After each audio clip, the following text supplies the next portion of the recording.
I want you to imagine something for me. You are alone with a girl, but you're a good boy, so you don't go too far. Maybe a little premarital hand-holding, but nothing too further from that. Suddenly, your girl tenses. Her hair changes color. She takes one look at you, probably stares down at where you're still holding her with your sweaty-ass hand. She recoils, retracts her hand, looks at you in disgust, and walks away. You try to call out to her, but she ignores you. So your girl leaves your home and then just disappears. You try explaining the situation to other people, but they just look at you in disgust, probably wondering where that hand has been. Finally, a few months later, you are alone staring at the TV, and you happen to see your girl again, quietly standing behind some world leader. If you're lucky, you don't notice any significant changes in the coming years. If you're not lucky,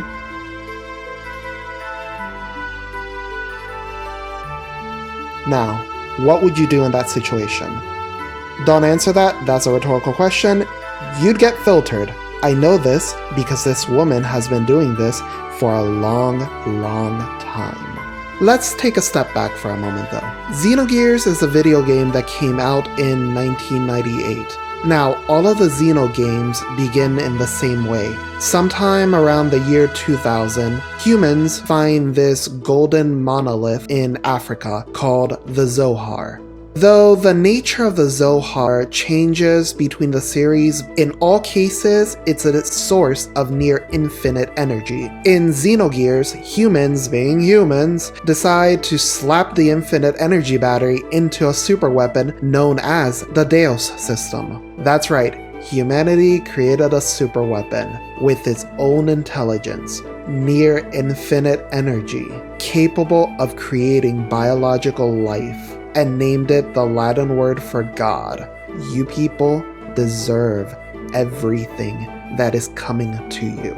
This game can be a bit confusing, so I'll try to keep it simple. The weapon was tested, but something went wrong. So the Deus system was shut down and it was placed into a starship called the Eldridge. While close to an unnamed planet, the Deus system activated itself and began hacking the Eldridge. Things got so dire that the captain of the Eldridge hit the self-destruct switch. What remained of the Eldridge and the Deus system fell into the unnamed planet. Now, before Deus went offline, it activated a protocol to save itself. Essentially, it was this. A part of the Deus system created a biological life form whose sole purpose was to repair the Deus system. This was Myyah. Myyah would accomplish this goal by using whatever resources remained of the Deus system to create humans. These humans would go out into the world and reproduce. When enough humans existed, they would be converted into building blocks to repair Deus.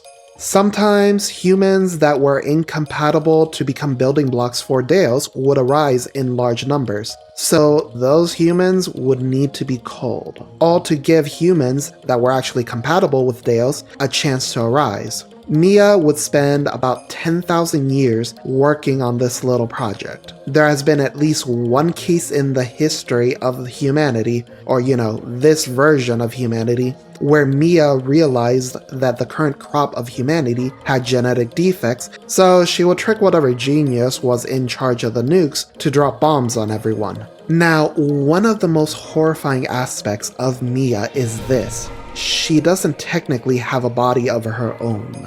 She survives by possessing any woman that came from Deus. I don't know why it's specific to women, it's something within their DNA. But let's back up for a moment. There is technically only one surviving human from the Eldridge, this little boy, Abel. Timeline is a bit iffy, but at some point before the captain hit the self-destruct switch, little Abel found himself wherever it was that the Eldridge was keeping the Zohar. Abel made contact with the Zohar, or more specifically, an alien life form that was trapped within the Zohar. This alien, known as the waveform, would read Abel's mind and discover his desire to have a mother. Accessing the Deus system, the waveform would use the Deus's ability to create biological life in order to create a human woman, all for the purpose of acting as Abel's mother. She would come to be known as Elohim. The waveform, sensing that this is the best opportunity to free itself from the monolith, would grant Abel access to its power. To Elohim, the waveform would grant her access to its will, also that she could guide Abel. Now, earlier I mentioned that Myyah didn't have a body of her own. She lived by possessing any woman born of the Deus system. Well, when Deus activated Myyah, there was only one woman that fit that criteria: Elohim. Along with Abel, Myyah/Elohim would also survive the crash of the Eldritch. As Myyah's first act, she would create the first humans. As Myyah's second act, noting that there are two conflicting purposes within her, she split herself into two different forms. Myyah to continue her purpose in restoring Deus, and Elohim to continue her purpose in being Abel's mother. Now, I mentioned that Myyah would reincarnate by possessing any woman that was born of the Deus. On this planet, that was technically all women.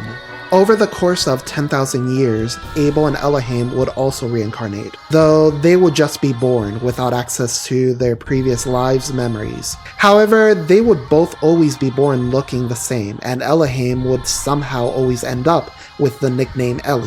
Abel and his reincarnations would come to be known as the Contact, and would all have access to the power of the waveform, albeit this power would be locked. Eli and her reincarnations would come to be known as the Antitype, and would all have access to the will of the waveform. Myyah would be known as the Complement, and would retain all of Myyah's memories and personality. I already mentioned one case where Myyah called humanity by having bombs dropped on them. This event would occur about 6,000 years after the Eldritch crash. The society during this time period was actually very similar to our own. The reason that Myyah called them was because the humans during this period of time were genetically damaged. It's not really explained what that means, but the Eli during this period was unable to have any children. Whatever caused her infertility seems to be connected to whatever made them unsuitable to be used as building blocks for Deus. So, they were filtered. About 3,500 years later, there was a great war between the two nations of Shevat and Solaris. Myyah would be captured by Shevat. This incarnation of Eli would end up dead, leaving the current Contact grieving. Myyah would convince the Contact into attempting to awaken his powers from the Zohar. The Contact would go berserk, which would lead to anywhere between 90 to 98% of the world's population being killed. All according to Cake. Actually, I don't know if this was according to plan. Myyah had noted that humans during this period started developing magic called ether abilities in this universe. This made them particularly suited for becoming pieces of Deus. Regardless, most of them died. Sometime later, Myyah would found a religion called Ethos, all to avoid another great war like what happened between Shevat and Solaris. Wanting direct control of the Contact this time around, Myyah would attempt to clone one using the DNA of Cain, Cain being one of the first humans that Myyah ever created. The clone would be known as Ramses, and would never awaken as the Contact. The next Contact we meet is born 9,981 years after the Eldritch crash. This is Fei Fang Wang, the hero of Xenogears. Fei was born to Khan and Karen Wang. The first few years of Fei's life was pleasant enough. Both his parents loved him. That sounds kinda nice. However, things would take a turn for the worse when Myyah possessed a new victim, Karen Wang. For the first time in nearly 10,000 years, Myyah had complete unfettered access to the Contact, then a 4-year-old boy. Myyah would proceed to do painful experiments on Fei, talking full-on child abuse here. During this time, Myyah and Karen's body would stand in front of the tank containing Ramses. Despite being 10 years old, Ramses had not gained a human form yet. Probably because the clone DNA was from this guy. Myyah would state that Ramses should be abandoned, they don't need him anymore because she had Fei. Keep in mind, he was fully aware of what she was saying to him during this time. Supposedly, this creature would eventually kill and fuse with the body of a Solarian boy, creating the Ramses that we know throughout the game. Ramses would end up rising through the ranks of his country, eventually becoming one of the most powerful men, both conventionally and politically. I could probably use this time to go over what kind of psychological damage events like this would do on Ramses. Instead, here's a shot of 24-year-old Ramses and the current incarnation of Myyah, after Karen Wong's death. Yes, these two are lovers during the events of the game. So are several incarnations of the Contact and the Anti-type, by the way. Yeah, cringe at that. The reason is rather simple. As I've said previously, Myyah always positions herself behind powerful people, and Ramses is one of the most powerful people during this time period. This is a version of Myyah that would appear throughout the game. She would mostly remain in the shadows. Anytime she would take an active role within the game, she would always do so as a subordinate. In some cases, she'd mask up so the player doesn't know it's her. By the end of the game, Myyah is at the cusp of succeeding in her plans of awakening Deus. There's one final condition that she has yet to meet. At this point of the story, the player character and Ramses both confront Myyah. Ramses, undergoing several shades of the crazy, realizes that his whole life, he was nothing but a pawn. Myyah confirms that, so Ramses kills her.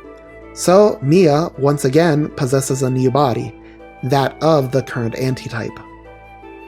The fusion of Myyah and Ellie once again becoming the mother of humanity would fuse with Deus, sparking the endgame. When describing how horrifying this person is, I think I could have stopped this video at, she can never really die, she just keeps possessing people ad infinitum. The fact that she is such a manipulative bastard though, that she always seems to end up in a position of power, or I should say, behind a position of power, is just horrifying though.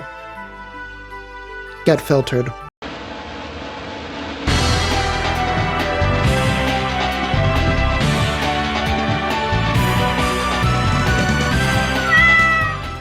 Anyway, have you played Xenogears?